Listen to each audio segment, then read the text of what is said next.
Hello guys, आपके अपने YouTube channel में आप सभी को स्वागत करते हैं पंकज स्काई कोचिंग में। आइए आप सभी को बताते हैं प्रश्न। क्लास 9 का है प्रश्न। लेखक ने भागजोगिनी नाम ही क्यों रखा? उत्तर है, मुंशी जी की पुत्री अलौकिक सुंदर थी, मानो आंध्र में दीपक की जरूरत भी नहीं थी। अतः लेखक ने एक काल्पनिक नाम भागजोगिनी रखना पसंद किया। अगला है दूसरा प्रश्न। नालंदा की वाणी एशिया महाद्वीप में पर्वत और समुद्र के उस पार तक फैल गई थी।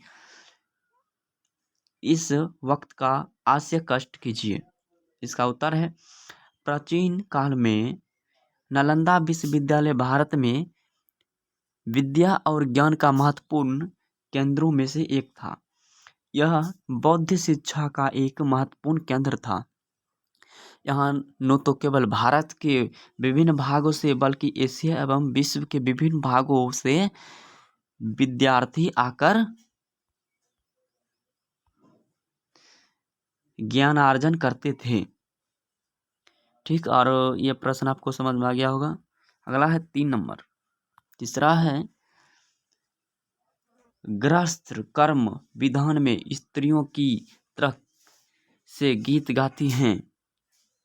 स्त्रियों किस तरह से गीत गाती हैं? उत्तर है, स्त्री प्रकृति में कर्म विधान की जो स्वाभाविक प्रेरणा है, उससे गीतों की रचना की अटूट संबंध है। चक्की पीसते समय, धान काटते समय, धान कूटते समय, चरखा चलाते समय अपनी शरीर श्रम को हल्का करने के लिए स्त्रियों गीत गाती हैं। अगला है चौथा नंबर। बिरजू की मां को लाल पान की बेगम क्यों कहा गया है?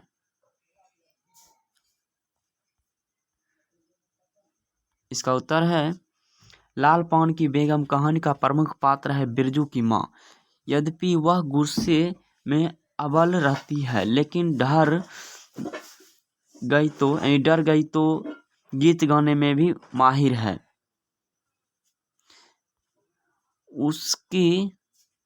उसकी शान शौकत का कोई और नहीं, इसलिए बिरजू की मां को लाल पान की बेगम कहा गया है। अगला है, रैदास ईश्वर की कैसे भक्ति करते थे? रैदास ईश्वर की भक्ति निर्गुण भक्ति है। उन्होंने निर्गुण भक्ति की सार्थकता दूसरे पद में स्पष्ट किया है कि कर्मांड नहीं है, यानी कभी कर्मांड नहीं है, वह मन ही मन ईश्वर के पूजा करता है और अपने भीतर ही ईश्वर के सहज स्वरूप की छवि बनाता है। अगला है, जाकी ज्योति बड़े दिन राति को स्पष्ट करें। इस गद्यांश में भक्ति की गाढ़ी भक्ति भावना प्रकट हुई है। प्रभु दिया है तो रैदास कभी उनमें निरंतर चलने वाली बत्ती है। जैसे बाती सदा दीपक में जलती रहती है, उसी प्रकार भक्तों के हृदय में निरंतर भक्ति भावना प्रज्वलित हो रहती है। इस तरह भक्त अपने प्रभु को इस रूप में पाकर धन्य हो गया है। 7 नंबर है, मधुबनी चित्रकला क्या है, परिचय दीजिए। इसका उत्तर है, मिथिला के लोक चित्रकला को मधुबनी चित्र या मधुबनी पेंटिंग कहते हैं।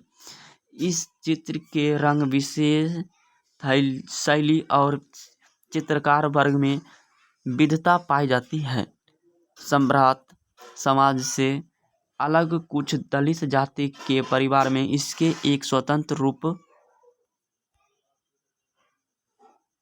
का विकास हुआ है। ब्राह्मण और कार्यस्थों में विकसित शैलियों में रंग और चित्रण की सूक्ष्म विभिन्नताएं देखी जाती है। अगर ये वीडियो समझ में आया गया होगा तो प्लीज़ चैनल को लाइक एंड सब्सक्राइब करें और अपने दोस्तों को शेयर करें।